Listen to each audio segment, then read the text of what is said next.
Hello guys, maayong adlaw ka na to. Good day to all of us. Today's Word of God, makikita po natin sa Matthew chapter 4 verse 4. It says, "Man shall not live by bread alone, but by every word that proceeds out of the mouth of God." Bakit kailangan natin ang Word of God every day sa ating buhay? Alam po ninyo, ang tao ay ginawa ng Diyos. We have three composition: body, soul, and spirit. The body needs the bread.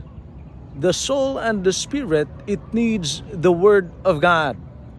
The Word of God, it nourishes our spirit. It guides your decision like a lamp. It guards your heart against temptation. And the Word of God, it renews your mind and brings peace. And what is God's promise? In Joshua, sabi niya in Joshua 1:8, you will become prosperous and successful if you meditate on the Word of God day and night. Kaya po kung meron tayong mga suliranin, nasa problema po tayo, subukan po natin. The Word of God, it is powerful. Kailangan po natin ito sa ating buhay. This is Word First. And if you like our video, please follow me on Facebook and leave a message. God bless.